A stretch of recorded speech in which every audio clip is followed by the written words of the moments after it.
George Monbiot was one of the world's most influential, original, and courageous environmental journalists. A regular columnist with the British newspaper The Guardian, and a regular presenter of documentaries on the BBC, he's the author of 7 books. He lists among his targets undemocratic power, corruption, deception of the public, environmental destruction, injustice, inequality, and complacency.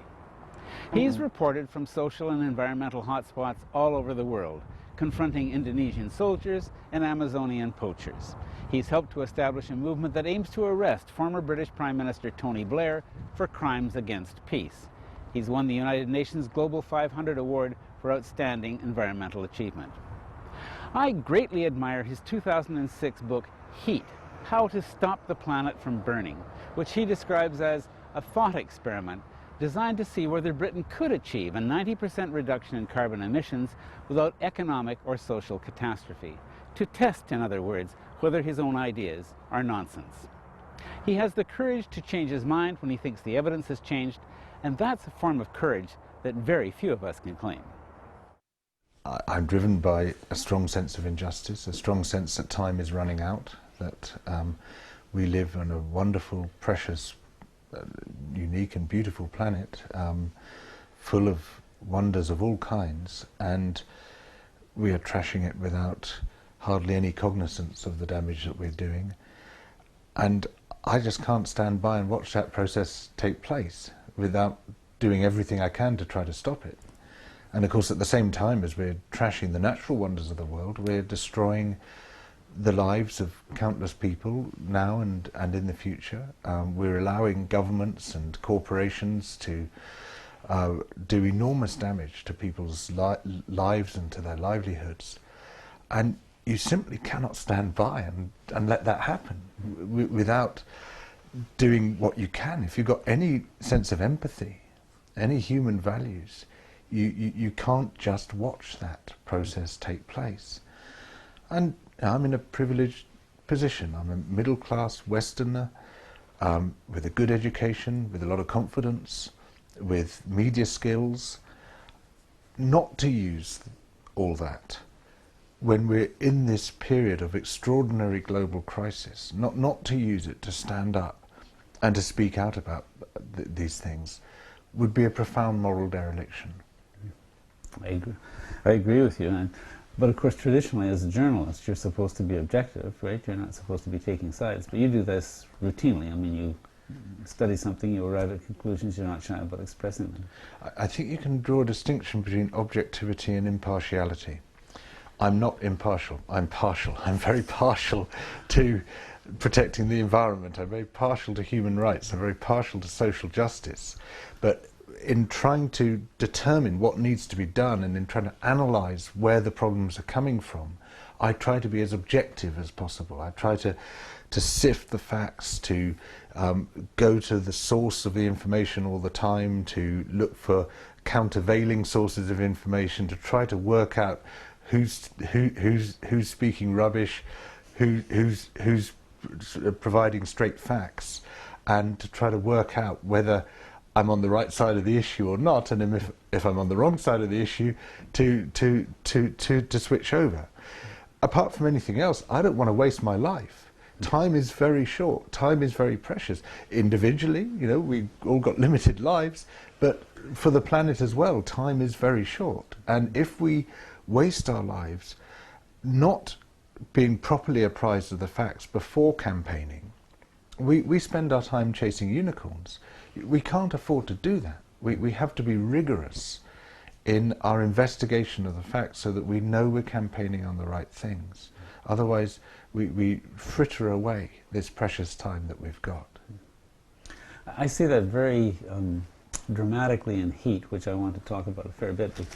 But throughout that book, you're constantly going back to original sources, you're constantly going back to scientific studies and so on and so forth. I mean, you're documenting kind of sentence by sentence throughout the book. It's the only way to go, because there is so much rubbish out there. I mean, people either unwittingly or deliberately misrepresent sources and misinterpret sources. And unless you go to the original source, the original scientific paper, the original government report, whatever it might be, the original raw data if you can get hold of it, unless you go to that and read it yourself, you'll always have some sort of misapprehension of it. It won't be completely accurate what you're going to say. Mm-hmm. And you described heat as a thought experiment, and I think it was well. Tell me what that was. Tell me what that meant, and what the experiment was for those viewers who have not read the book. Yeah.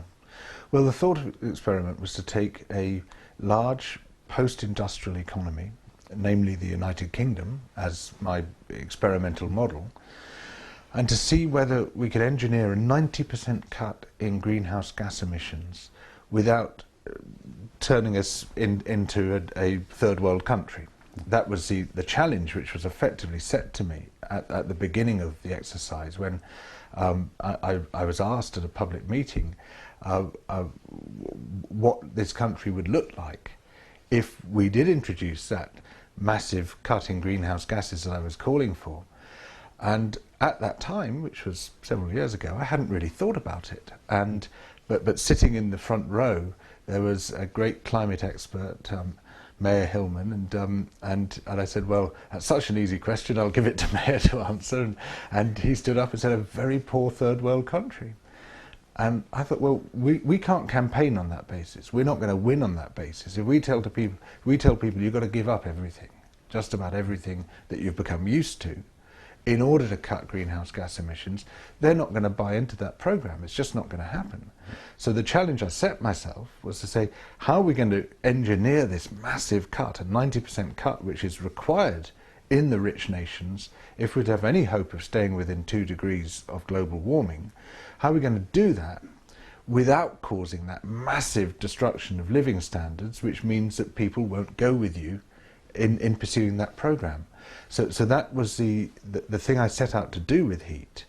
And I think, sector by sector I took it, I think I more or less got there. I think I was able to show that, yes, we can do it through sort of clever and subtle means of demand reduction and substituting our sources of energy. It takes political will, it takes some courage to do it, but economically, politically, socially, we can do it and we can afford to do it. It's quite striking as you go through the book that you do go sector by sector. You say, well, what about housing? What about heating? What about transportation? And you have actually a very funny passage about what it's like to take a coach from Oxford to Cambridge. I was reading that out to my colleagues this morning. And you do get there, although the one place I think that you find that you do stub your toe is aviation. Yeah, right? yeah. I mean, the problem with aviation is that there are no easy substitutes. The technological substitutes, most of them are actually worse in terms of greenhouse gas emissions, apart from airships. Mm-hmm. But airships are very slow, and most people, I don't think, would be prepared to travel by them for long distance transport. Mm-hmm. And so my conclusions were, we just got to fly a lot less than we do. Mm-hmm. And you know, that, as you say, I stubbed my toes in it. It's a good way of putting it, because you know, I found myself stumbling against this great technological block, that this ability to move over great distances very quickly indeed is something almost unique to the modern jetliner. And it's that there isn't anything, even in terms of different flying technologies, which either radically reduce that or do so without causing all sorts of other havoc. And indeed, things like the hydrogen plane turn out to be far more damaging in terms of total greenhouse gas emissions than the ordinary kerosene-powered jetliner. So that's one of those cases, and the most extreme case by a long way, where there is simply no substitute for doing less of it. And fortunately, you know, jet travel is in most cases a luxury. Most uses of jet travel aren't actually necessary. And I've managed to cut my flying right down. And I think most people can do the same, but it does take a bit of an effort of will. It does, and I'm aware that's part of the reason we haven't been able to see each other, because when we were doing these kinds of things, we've also been trying to group, you know, to make one trip serve many purposes, and not to go unless you have several purposes, which is Not perfect, but some improvement anyway. Yeah. But you know, the response to heat, it seems to me it's caused a lot of talk and a lot of concern, and I think you're right. I think you did show that it's possible, maybe not to 90%, but you could make a huge reduction in greenhouse gases. But nothing happened, right? Yeah. And if anything, we went backward. You know, nothing happened is a pretty fair summary of the past 20 years of policy on environment, not just on climate change, but right across the environmental spectrum. Nothing happened. And this was all consolidated at the 2012 Earth Summit in Rio, where absolutely nothing happened. They produced a document which was supposed to be their plan, their way forward of the governments of the world, what they were going to do about all the environmental crises we were facing, and there was nothing in it whatsoever. There wasn't a single firm target, there wasn't a single mandatory goal. They committed to absolutely zero. And they've given up on it. They simply, the governments of the world at the moment are entirely incapable of rising to this challenge. And it's not just this challenge. They've effectively become incapable of government. What they're there for, it seems now, is to manage the transition to a fully corporate economy and a fully corporate political system. And they act on behalf of big corporations and the individuals with an awful lot of money. And their aim seems to be effectively to engineer a transition from democracy to plutocracy. To governance by money and by the moneyed classes, and anything which gets in the way of that scheme is not that they necessarily oppose it, they just don't even see it. They won't even recognise that they have a role in governance in doing something other than managing that transition. And so the idea of going to them and saying, look, you are the only people who are capable, because you've got that global reach, you've got the national reach within your own territories. As a collection of governments, you've got that global reach. You're the only people capable of regulating. You're the only people who can step in and actually change the policies which are driving climate change. They look at you as if you're talking another language. And there's also a kind of suicidal character to all of this too, because the plutocracy is not going to survive a fried planet either, right? Well, ultimately, none of us. I mean, if it gets to a certain point, beyond a certain point, and some of the predictions which are now being made by climate scientists are going way beyond those that were being made 10 years ago, as we see climate change accelerating beyond even the worst anticipated scenarios. Particularly with the Arctic ice melt, with some of the extreme weather patterns we've been having, especially in the northern hemisphere. Yeah, you know, for the time being, most people will get by, but gradually life becomes harder and harder for an increasing proportion of the population. Paradoxically, of course, the people driving the problem more than any others, the executive class, the plutocratic class, they are the last to get hit, because they can always buy their way out of trouble. They can move. They've got the money to insulate themselves to a far greater degree than anyone else. But eventually it's going to affect them in one way or another. And somehow they must be finding ways to ignore that, not to understand that. Finding ways to ignore things, finding ways to deny things is a very powerful human characteristic. And I think it goes far beyond climate change or any of the other immediate crises we face. I think it's a survival mechanism. I think it's a way in which humans negotiate their unique awareness of death. No other species, as far as we know, knows that it's going to die, knows that the present moment cannot be repeated indefinitely into the future, that eventually your life is going to come to an end.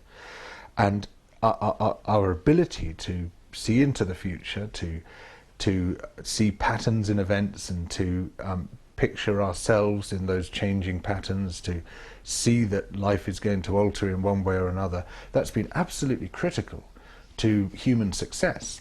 to our ability to colonize lots of different habitats, to store food in anticipation of the changing seasons, to be such effective hunters and then such effective farmers and industrialists and all the rest of it. All that comes from our ability to imagine ourselves into the future. But one of the consequences of that remarkable imagination that we possess is that we can imagine our own deaths. Now, if we were not able to put that out of our minds, to blot out that uncomfortable truth, and to effectively, on the day-to-day level, deny that we are mortal, we would just deliquesce into a heap in the corner of the room and sit there rocking with our hands over our heads, because you can't face that knowledge of mortality head on. You can't every day wake up knowing I'm a day closer to my death and continue to function. If you're going to survive and function and be effective in life, you have to blot the fact of your death out of your mind. And that survival mechanism has also become a counter-adaptive mechanism, a mechanism which damages our survival, because that ability to deny, that ability to block out what we don't want to see, ensures that we also don't want to see a lot of other things which are a bit like death. You know, climate change is a bit like death. I mean, it can cause death, of course, but it's also, you know, it's a death of all sorts of things that we hold precious. It's something which takes place over a long period, you know, and that the way you live now contributes to the likelihood of that death arriving in 20, 30 years' time. There are quite a few similarities between climate change and death, the knowledge of climate change and the knowledge of death. And so that survival mechanism, which allows us not to have our own deaths at the forefront of our consciousness all the time, operates to shut out issues such as climate change just the same way. And we've invented a device called a corporation that doesn't die. Right? And that's what's really running this whole disastrous scenario, right? Yes, and you know, the problem with the corporation is that they have a duty to maximize the revenue to their shareholders. That's their bottom line. That's what they're there for. And if the directors neglect that duty, they can be prosecuted. And there is no other bottom line, apart from continually raising the salaries of the executives. That also seems to be a new objective, which perhaps has become more powerful than the original one. But neither of those objectives do anything to moderate the impact that those corporations have on people and on the planet. That their purpose is not to look after the biosphere, their purpose is not to look after human beings, their purpose is to maximize their revenues. And that purpose occasionally can be aligned with the good of certain planetary boundaries and planetary benefits. So, for instance, if someone is putting out a technology which substitutes for fossil fuels, then the success of that corporation can fit in with your aims on climate change. But the majority of the corporate economy does not work that way. Most of it is about using more resources, increasing productivity, and as a result putting greater strain upon the world's natural systems. And that process cannot continue indefinitely. You cannot have infinite growth on a finite planet. And there's a sort of radical simplification of human life and of one's apprehension of the world if you look at it through a corporate lens, right? In just the same way that you reduce, as a corporation, biodiversity by cutting down the rainforest, you also reduce human diversity, intellectual diversity. It's just this, you become this very simple thing. Well, this ethos has seeped into every aspect of our lives now. You know, we're told the market will decide. You don't have to worry about making decisions. You know, we don't have to bother with democracy and all these sort of messy things like this. You know, the market can work things out. You know, if people decide that this is what they want to buy, then that's the decision the market makes, and it'll be for the greatest good of the greatest number, because the invisible hand will magically guide our decisions in the right direction. Now, as soon as the market comes into conflict with environmental values, you just find that it doesn't work at all in that way. Far from it, that what it drives is a relentless expansion into the natural world and across the planetary boundaries, destroying resources as it goes. And that what drives the market, which is primarily the interests of the richest people who have the most market power, of course, is profoundly undemocratic. You know, some people have millions of votes and other people have no votes whatsoever, if you consider the market to be a form of government.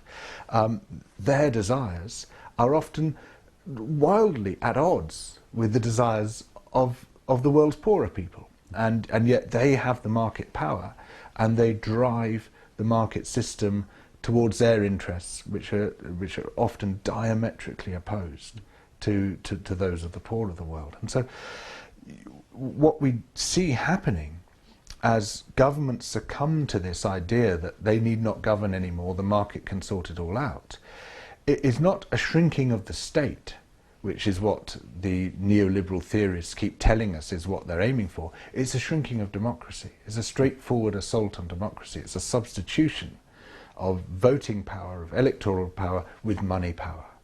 And that's a very bad thing for everyone, except for the millionaires and the billionaires. Which is actually what you described that in Heat as the problem of split incentives, that the people who are going to suffer the most are... Yeah. Yes, I have to say that since then, that picture has begun to change somewhat, because it seemed fairly clear at the time that I wrote Heat that it's going to be the poor of the world who would suffer first and worst from climate change, and the rich people would suffer last and least. And so that's where the split incentive came in, that the people who are doing most to drive climate change, because they're consuming most fossil fuels, who are the richest people on Earth, would be the last people to be hit by it. Whereas the poorest people living in the marginal habitats, already stressed climatically in a lot of the places where they live, not enough rainfall, too much rainfall, pushed against the coastline, in vulnerable mountain habitats, all of these places where a lot of poor people live and are very, very vulnerable to climate change. They'd be the people who'd be hit first and worst. But what we have seen as a result of some pretty extreme changes in the Northern Hemisphere is that actually a lot of the richest countries are now being hit very hard already by climate change. And there's a lot of data coming out to show that the extreme weather events are now part of a pattern, that some parts of the Northern Hemisphere have been getting an unbelievable amount of rainfall, and the UK is one of those nations where we've just been getting staggering levels of rainfall and snowfall in the winter, whereas other places have been hit by very powerful heat waves and droughts, and large sections of North America fall into that category. And what seems to be driving this is the rapid melting in the Arctic and the rapid heating in the Arctic, which has changed the speed and the depth of the meanders in the jet stream. Now, the jet stream is effectively the boundary between cold, wet weather to the north and warm, dry weather to the south. It's a sort of ribbon which forms a boundary between those two climate regimes. And it has these big waves, these big meanders, as it travels westwards around the planet. And what the Arctic heating seems to have done is to slow down those waves and to make them much steeper. And so the weather system stalls effectively, it gets stuck, the weather gets stuck.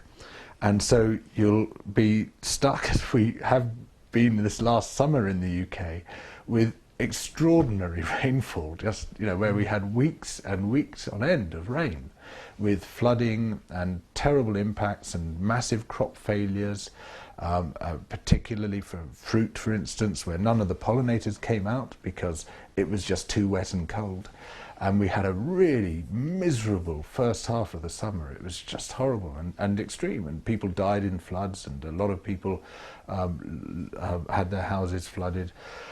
And then at exactly the same time, on the other side of the other side of the meander, the weather got stuck in North America with no rain at all, because it was to the south side of a great meander in the jet stream. And the temperature just escalated and escalated, and it now seems that extreme weather is another way of saying stuck weather. It's instead of these sort of benign transitions, sunshine and showers, as you get a little bit of this, a little bit of that, as the weather systems pass over.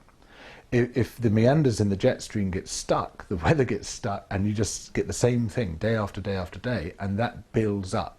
You know, the temperature gets higher and higher, the drought gets worse and worse, or the hills get more and more saturated as you get more and more rain. It keeps raining, you get floods. And all this is happening right now in the northern nations. And so it begins to look as if, yeah, the rich countries are going to be hit as hard by climate change, and as soon by climate change, it's already happening, as the poor nations. But it's not perceived that way, is it? It's perceived as an eccentricity in the weather system, not as a pattern, right? Because if it were perceived as a pattern, perhaps we would start to think about some of the changes that we need to make. Well, within the scientific literature now, there have been several prominent papers published showing the pattern is now well established, that we're looking at a far greater frequency of extreme events than we saw in the past. But in the popular perception, you're quite right. It's like, oh, the weather's always changed, there have always been records set in one place or another. But it's the number of records, the frequency with which those are being set, the number of extreme events, the number of droughts and floods and storms, that has changed. It's changed profoundly. Now, do you foresee a political implication coming out of all of this? Political consequences coming from these changes? That's what logic would dictate. Logic would dictate that the politicians would stand up and say, "Oh, something needs to be done here." You know, we're seeing seriously threatening changes taking place. You know, we're all dependent for our survival upon the climate. Ultimately, you know, you can't grow crops if the climate's wrong. You can't live in certain places if the climate's wrong. So you'd think that would be what they'd prioritise. Far from it. The more extreme the situation becomes, the further they retreat into denial and inaction. I don't know if you saw Mitt Romney's speech to the Republican convention in Florida this year. It was quite extraordinary. It took place in the week during which the Arctic minimum ice record was broken, and not just broken by a little bit, but broken spectacularly. 3 weeks ahead of the likely minimum that already broke the 2007 record, which was just shocking and frightening, or it should have been. The convention came at the same time as Hurricane Isaac was sweeping across. It just missed Florida, just missed Tampa where the convention was, but it was sweeping into Louisiana, and the Republican convention had actually been cut short by a day because of the likelihood of being hit by Hurricane Isaac. Did this have the slightest impact on Romney? Nothing whatsoever. Far from it. He stands up and he mocks the idea that governments should take action on climate change. He mocks the idea that Obama aimed to try to do something about the fact that sea levels are rising and the rest of it. It was for him a big joke. And he made this statement about the president wants to try to stop the sea levels rising. Long pause, and he just let the laughter build up and build up across the convention centre until people were jeering and hooting at this ridiculous idea that you should try to do anything about climate change. He wants to try to save the planet. Another long pause, and people, you know, he lets the laughter build up. And this is an object of mockery, that governments should actually try to act. The most powerful government in the world should try to act against the most pressing threat that humanity faces was something to laugh at. Now, how do you carry off that level of denial? Well, you have to be surrounded by a lot of people who are in the same place as you. Yeah, you have to. It's the cheers and boos of the home crowd is what you're playing to, and if the home crowd is with you, then you can go anywhere you want. I mean, this is how all crazy political movements go, you know, because you just supported, if you got the support of the people around you, and you're not hearing the other story for a start, you're just hearing your sentiments echoed back to you by the people who are around you, and their sentiments are being echoed back to them from you, and you end up in this closed circle of this sort of self-reinforcing narrative, which doesn't have any effective challenge to it. And all extreme movements that's how they evolve. And what we're seeing now in the United States in particular is an extreme movement developing which has a fair chance of seizing the presidency. And it's a movement opposed to any government intervention at all, except for intervention for the benefit of the richest people and the richest corporations.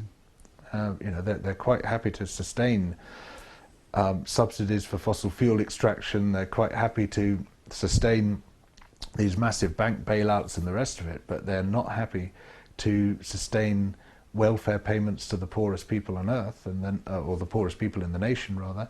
They're not happy to sustain any policies which avert great threats like climate change. You know, as you say that, it connects to a theme that we've been seeing in Canada. I know you're more conscious of the Canadian situation than a lot of people in this country might be, but one of the themes that's come out of this majority Conservative government in Canada is something that we've been calling the death of evidence, that the government is basing its decisions, it's closing down all the sources of information, Yes. all the research, all the science and so on, that would threaten its ideological worldview. Yes, I saw a few very powerful articles about how you've got a government which is deeply hostile to hearing the scientific evidence, and as you say, is shutting it down. It's an extraordinary thing to witness from this side of the Atlantic, to watch Canada, this highly sophisticated, liberal, outward-looking nation, turning into a thuggish petrostate.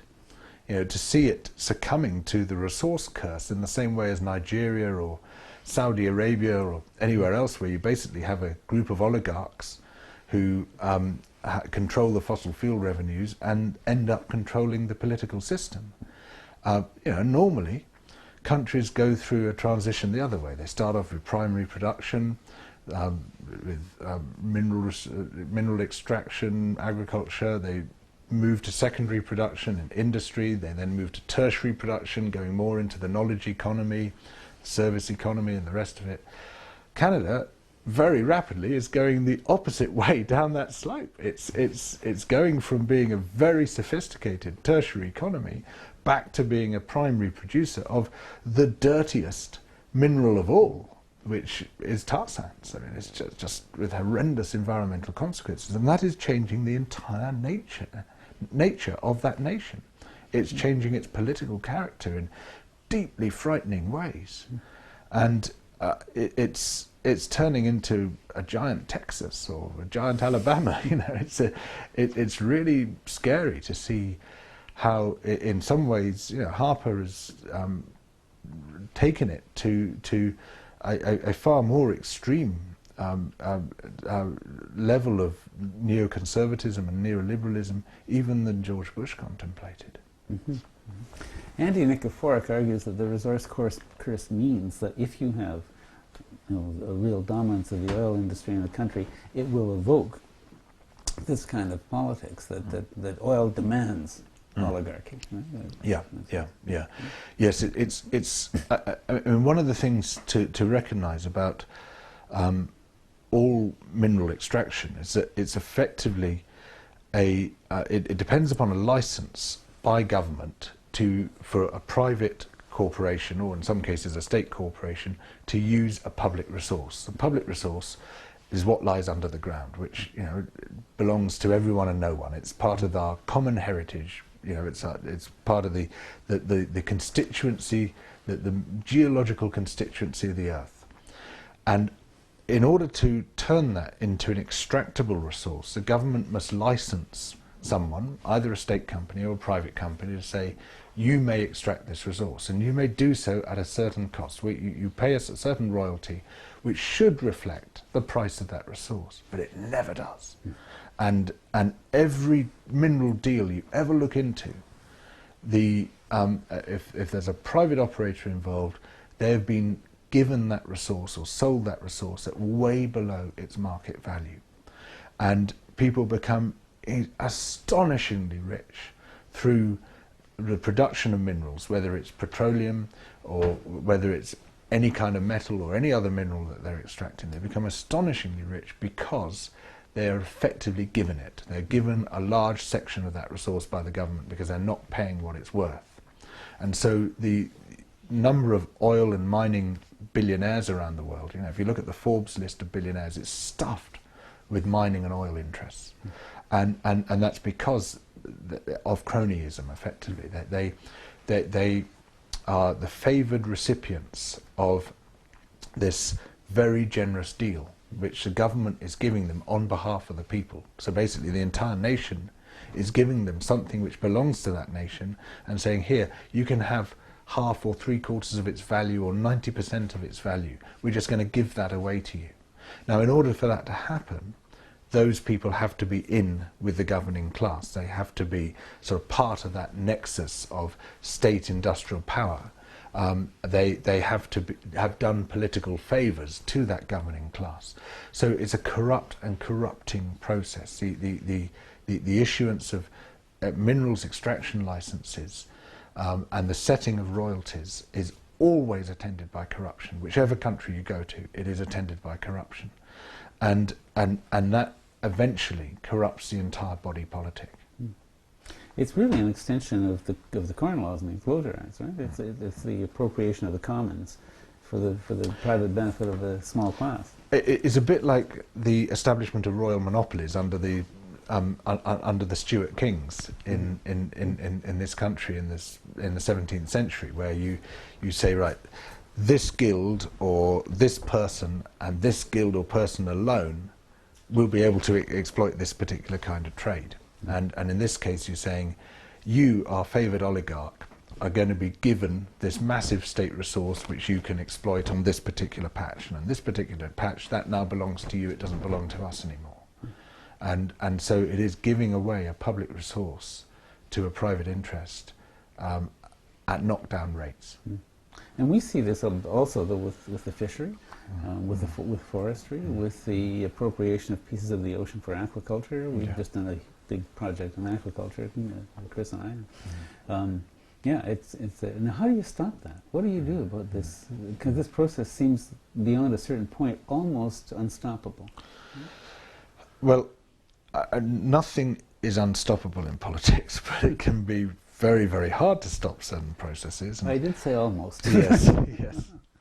And I mean, you're right. Once it's set in train, it's very hard to interrupt that process, because these people acquire, the more money they acquire, the more political power they acquire as a result of having that money, particularly in our unreformed political systems where we just have not dealt almost anywhere with campaign financing, where people can effectively buy government policy.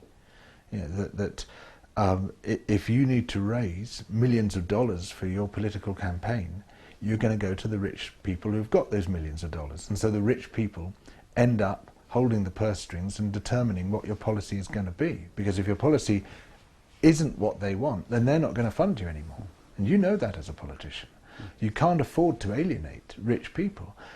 However obvious a call from natural justice is that you should be standing up for the poor, you end up standing up for the rich, whose interests are often diametrically opposed to those of the poor. And that's the fundamental corrupting issue which prevents governments from acting on any issue other than this transformation of our democracy into a plutocracy. And so fundamentally, if we're going to deal with the environmental crisis, it's the same as dealing with the crisis of inequality and the crisis of social immobility and the crisis of the maldistribution of wealth in the world. You have to deal with campaign finance. And you know, Canada had actually started to do that. And that's one of the things that Harper very quickly rolled back. He almost lost his minority government over the issue, but once he had a majority, there was no stopping him. And that locks it in, doesn't it? You know, once you've sorted that out, then the government which is closest to the billionaires is the one which stays in power. Yeah. You've changed your mind about a couple of major issues since Heat. Nuclear power, peak oil. Tell me about those changes. Yeah. Well, with nuclear power, it's not that I like the technology any more than I did. Or the people. Well, all the people, you know. I mean, there are very few energy generating technologies I like. I think we're all the same in that respect. We all like the electricity that comes out. We don't like the way it's produced, and I don't like nuclear any more than I did. But what hit me very hard was the recognition that if we start shutting down our major source of low carbon energy, which it remains at the moment, during a climate change crisis, that's madness. Seeing what's happened in Germany is been really salutary, where they claimed that they were going to replace all their nuclear power stations with renewables. Well, maybe that's what they're doing, but they're replacing nuclear rather than replacing fossil fuels with renewables, and the result is that we're looking at 23 new coal-burning plants being constructed in Germany. You know, this was a country which was rapidly decarbonising, a country which was rapidly going green, and that one decision to shut down the nuclear industry for no good scientific reason, but out of sentiment, effectively, as a result, a wild overreaction to the disaster at Fukushima, that is sending all Germany's indicators the wrong way. It's heading back towards a fossil fuel economy. Not just any old fossil fuel. A lot of these plants will be burning lignite, brown coal, which is the most polluting. It's up there with tar sands as the worst possible fossil fuel. You know, it's just horrendous. You know, in terms of stuff you'll burn in a power station, it's the most polluting of all.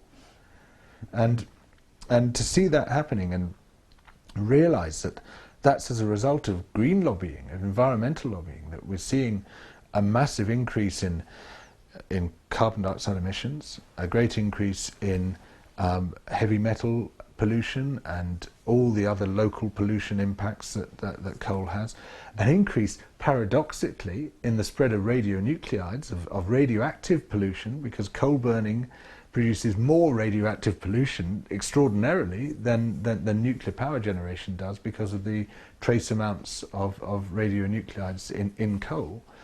To see all this resulting from environmental demands and environmental lobbying, it makes me want to despair. It's like, what do we stand for? Is this really what we're calling for? And that takes us back to where we began this interview, with the idea that you've got to be rigorous about assessing your sources of information, and you've got to be very careful not to be blinded by sentiment, and to actually weigh up the hard data on each side of the equation and say, is this real? Or is this more real? You know, who's telling the truth here? And with nuclear power, you see a large number of people on the environmental side who are engaging in exactly the kind of pseudoscience and junk science and denial which the climate change deniers engage in support of the fossil fuel industry. And by opposing nuclear, they are de facto supporting the fossil fuel industry, because that's the way in which nuclear is going to be replaced in the great majority of cases. It takes some courage to change your mind like that, very publicly, and on a large issue, and for someone who's in a leadership position such as you are. What's that like as an experience? It can be quite a bruising experience. I mean, it was a bruising experience. You know, I got a fantastic amount of hate mail as a result of that. I understand it. You know, people want to know where you stand, and they want you to stay in the same place, because it's disorienting to see someone whose views you otherwise agree with changing radically a view in a particular thing.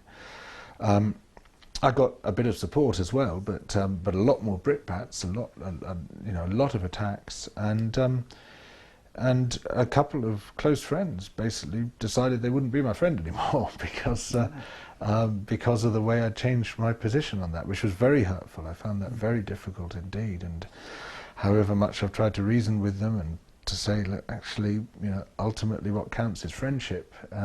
Nope, you changed your mind in nuclear power, so we just can't associate with you anymore. And I find it extraordinary, but that's the way it's been. And you know, what I try to point out is, we've all got the same aim here. You know, we're trying to protect the world's natural systems. We're trying to protect the future of humanity. We just disagree about the best means by which it should be done. We disagree about the technology. That's all it is. It's about which carbon-reducing technology we go for and what's the most effective and the quickest way to get there. You know, why fall out over that? But unfortunately, that's not how human minds work, really.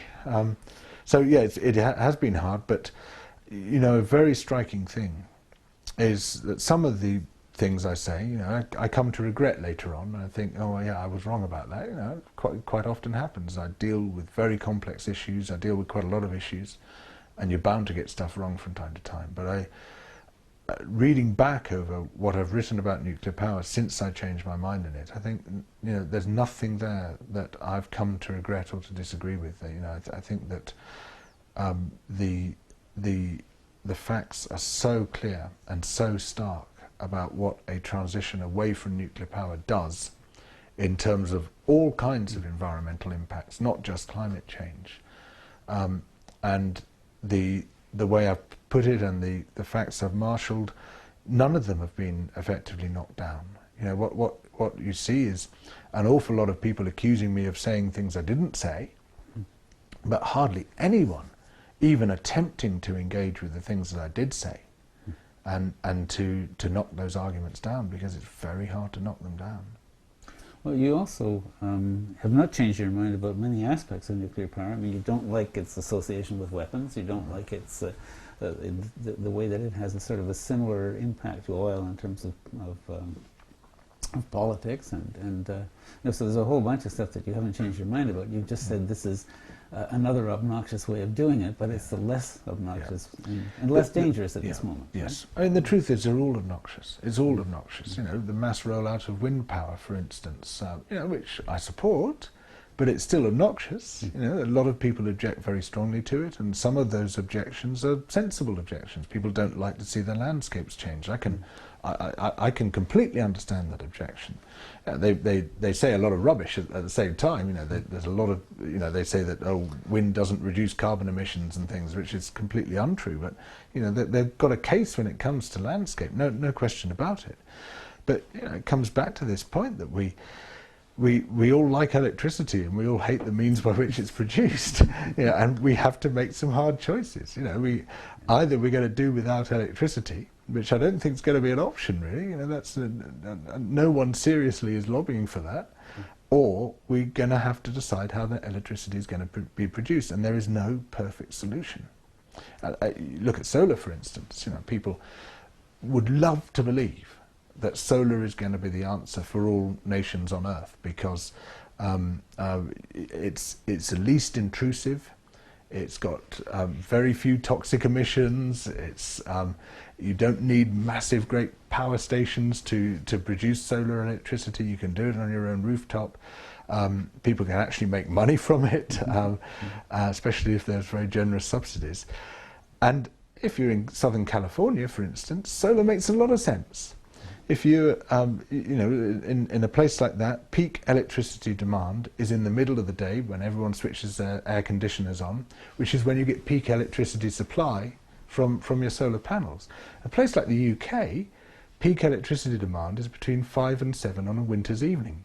Now, there's a lot of argument to be had about about a whole range of facts and figures, but one thing you can't argue with is that the sun does not shine between 5 and 7 o'clock on a winter's evening in the UK.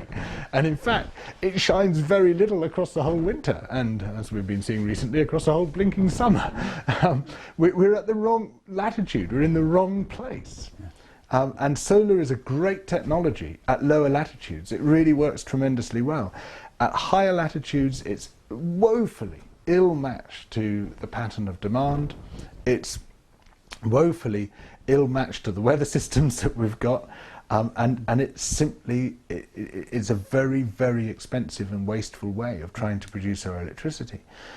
There's a fascinating government figure which shows that if you were to cover every available roof and every available wall in the United Kingdom with solar panels at a cost of hundreds of billions, probably trillions of pounds. It would bankrupt the economy, basically. You would substitute 9% of the fossil fuels we use. 9. So, yeah. So it's just, it's completely daft. It is so obvious that it is not the way to go in countries like this, but it's what people desperately want to believe is right, and so they really cling on to that. Apart from that, every other form of electricity generation people really hate. That's true. Even hydroelectricity, which has been a big clean one for. Well, I mean, hey, look, there's often very good reasons for hating hydroelectric. You know, I mean, there's big hydroelectric dams have done horrendous damage. Yeah. I want to take you to another one on which you've changed your mind, and that's peak oil. Tell me about peak oil. What you now feel about peak oil. Well, I'm not so completely sure of this one, but that we have massively overstated the arrival and imminence of peak oil is very clear to me. Whether it's going to happen at all in the next 20, 30 years, that's less clear to me. I can't unequivocally say it won't, but I can unequivocally say that so far we've been wrong about it. And in fact, you know, as environmentalists, we tend to be wrong about the dates of resource depletion in general. We tended to be right about most other things, but when it comes to resource depletion, we keep calling it, and it keeps not happening.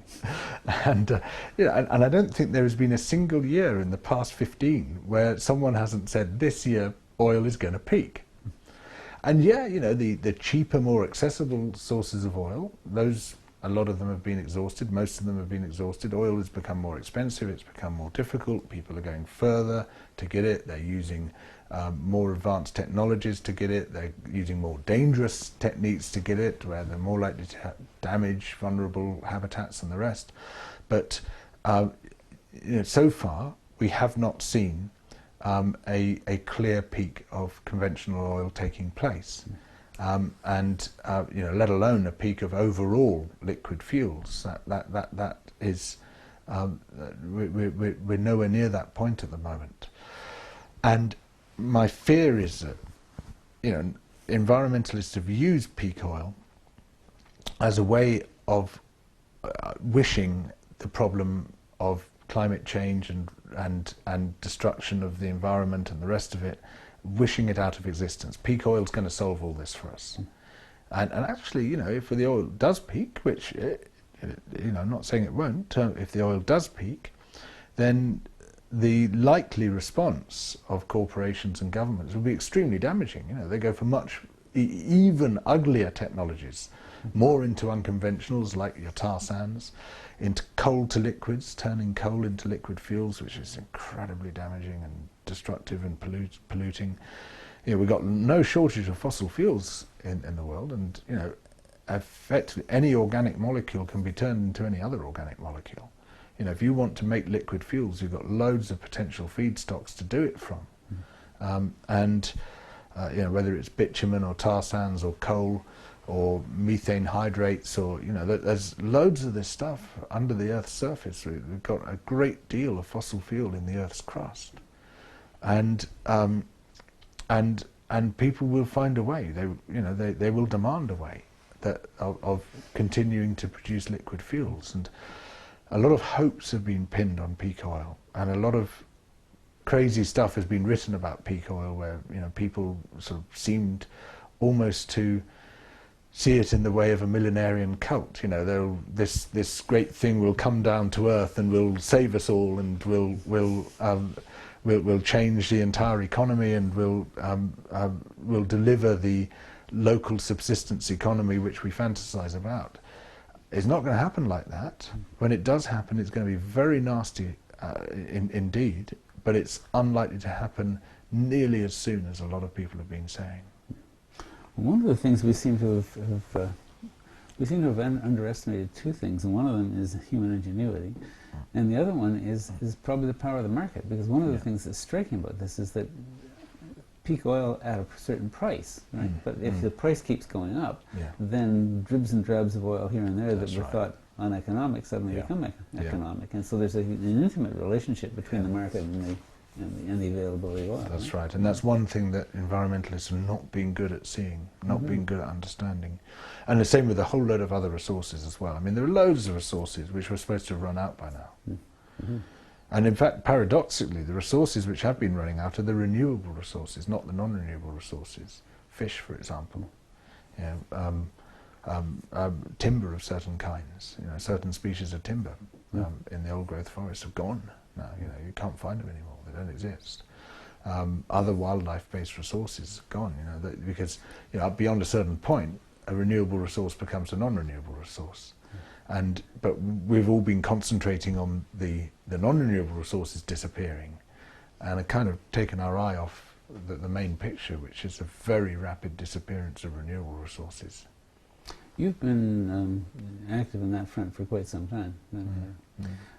So given this situation, this has been, despite its pleasantness, a rather depressing conversation. What should people be doing now? What are the useful avenues for people to explore? There are only three useful things you can do: mobilize, mobilize, and mobilize. Number one, you can't do anything by yourself. It's completely useless. You think you've got consumer power. You can buy a better brand of biscuits. That's going to save the planet. It does not work. It does not work. Consumer power can be a tool in the toolbox, but only in the context of political change. Because otherwise, all you are doing is creating more space for other people to move into. So you say, right, I'm not going to drive a car, I'm going to ride a bike, which is a very good thing to do. I'm not in any way arguing against that. You should be switching from your car to your bicycle. That's a very positive thing to do. But unless it takes place in the context of political change, unless the government is simultaneously switching road space away from cars and towards bicycles, all you do is free up some more road space for someone else to drive a more polluting car than you would have driven. Because, as we've known since the first paper was published on this in 1938, that traffic expands to fill the available road space. It's an iron law of transport planning. And so if you get rid of your little hatchback and replace it with a bicycle, someone's going to move in with an SUV, with a sports utility vehicle which you wouldn't have driven, into that space that you were previously using. And so you've got to have that political change, and political change only comes about as a result of mobilization. Now, this mobilization becomes harder and harder as life goes on for various reasons. One, because of the switch that's been taking place from democracy to plutocracy, where governments are less and less amenable to what the public is saying. They're just not listening to the extent that they listened in the past. Secondly, because of a sense of defeatism, which seems to have caught so many people up, which is partly the result of recognizing that governments aren't responding, but partly the result of other factors as well. That there has not, that with the death of the industrial working class, there simply isn't the social context within which mass organisation took place before, and so it's much harder then to mobilise. You don't have this ready-made political base where everybody was doing more or less the same job within that base. Everybody, within industries, you're doing more or less the same job. You have more or less the same class interests. You're all fighting for exactly the same thing. That was a very powerful base to organise from politically, and that has gone. We have now a fragmented workforce. We have outsourcing. We have very small industrial workforces in the rich nations, and we have a multiplicity of actors prevailing upon them, and so their interests don't naturally coalesce in the same way. We also find that if people have got enough bread and enough circuses, they're very reluctant to mobilise, and the circuses are particularly good at the moment. We've got wall-to-wall 24-hour entertainment of every single kind you could wish for. We have incredible sports coverage, we have wonderful movies, we have fantastic animation, we have the internet and all the wonders of the internet. You can find anything you want to watch on YouTube. You've got everything there in front of you, and that is literally mind-numbing. It numbs you, it makes you more sedentary, it makes you less inclined to get out into the real world, to mobilise, to walk the streets. And that very, very effective and brilliant entertainment system we have, unwittingly in most cases, becomes a means of demobilizing us. So mobilization is harder than it was before, but it's no less necessary. It's even more necessary than it was. And somehow we've got to find the means of shaking ourselves down and getting out there and mobilizing. And not easy given the state of the media. You know, media which has also become very much part of the entertainment system. The media is a huge part of the problem. You know, to own a major media company, you need to be a billionaire. And what billionaires want is generally the polar opposite of what the rest of the population wants and needs. You know, they want a better world for billionaires. Everyone wants a better world for people like themselves, but a better world for billionaires tends to be a much worse world for everybody else. It has great inequality, it has very little political challenge to the people at the top, it has very little social mobility, because billionaires don't want a world where they could cease to be billionaires, they want to stay in that place, and it has massive resource use and exploitation by the richest people, which then shuts those resources off or makes them more expensive for everybody else. It's a world dominated by billionaires is a very bad world on the whole for everybody else. And so the billionaires who own the media, their role is to persuade people that a world that's good for billionaires is a world that's good for everyone. And so in other words, to tell the opposite of the truth, in effect. And they do that very effectively. You know, there's a lot of thought goes into how to spin stuff in the media, and they will appoint editors in their own image, and the editors will then appoint journalists in their own image, and you'll get people who instinctively know what is required of them, what they have to say to keep their jobs and to advance within the organisation, what they have to say to win prizes given to them by other like-minded journalists. And it's a deeply corrupt industry, and it's one whose primary purpose has become to support and project power. To me, the primary purpose of journalism should be to challenge power. It's to hold power to account. That's what journalism should be for. But the way it's evolved is it does exactly the opposite thing. And you have the good fortune of having found some slots in which you can still practice the kind of journalism that we agree needs to be practiced. Am I right in thinking that journalism for you, and I'm going back to George as a person, not so much as a public figure, but for you, it strikes me as though journalism has provided you with a way of having a continuing education for a mind that would not be satisfied to stop being educated. Is that a fair statement? That's absolutely right, and I feel incredibly lucky that basically I can make my living doing what I would have wanted to do anyway, even if I wasn't being paid for it, which is just constant exploration and investigation and learning, and it's a wonderful thing. I can say to my editors, and I'm in a very lucky position at The Guardian, where I'm a columnist, I can say, this week I want to write about such and such a subject, you know, and I might know a little bit about the subject, but before I write about it, I'm going to have to know a heck of a lot more about that subject, and then I have a few days to just sit down and read and talk to people, but especially to read and to sort of chase out the sources, to dig out scientific papers, whatever it may be. And that process of investigation and discovery, I love it. It's wonderful, and can be pretty terrifying as well. But it's absolutely fascinating, and I feel that, you know, my schooling continues every day. And I've got a very hungry mind, I've got a very curious mind. I always want to know more about what's going on in the world. And this allows me not to satisfy that hunger, but at least to appease it. You strike me as a prime example of something that's, I think, very little recognized, which is that learning requires courage. You know, you cannot do it unless you're willing to be put in you've often been in physically difficult situations, but also in intellectually difficult situations, embarrassments like having to change your mind on things because you learned some more about it. And all that. It also strikes me that some of what you're discovering is about George Monbiot. That I thought one of the most striking and deeply honest pieces of heat was your little discussion of being in the Wild West atmosphere of the Garimpos in Brazil, and discovering that in the middle of something of a whole context, all of which appalled you, you loved it. Yes, yes, that's right. Yeah, well, that's right, and you have to recognise that within all of us are all the weaknesses that any human being ever has. And some of us have those weaknesses in greater degree and some in lesser degree, but the temptations, the weaknesses, they're there in all of us, and discovering and negotiating those is part of the process of being human, and recognizing your own forms of denial and your own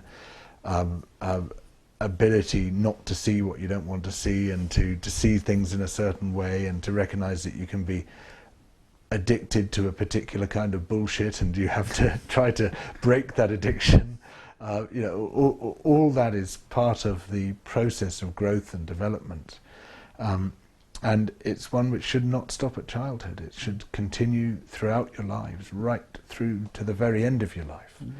And it's been a fascinating journey for me, and it's a journey which will keep going on, and I do discover more about who I am and who I can be through this process, and it's not always a pleasant discovery. I don't always like what I see, but what did Socrates say? The unexamined life is not worth living. And the thoroughly examined life, which includes psychotherapy and things. I think psychotherapy is incredibly important. I think everyone should have it. Just because of what you discover about yourself, it's a wonderful, life-affirming, life-enriching thing.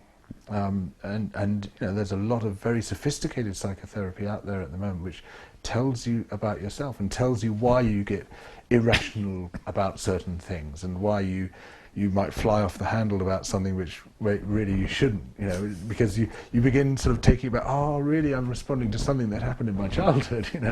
You get to know yourself much better. Now that's what enriches and enlightens your life, alongside your own discoveries, which can be discoveries you make through sort of academic pursuits and through socializing, through talking to people, through being challenged.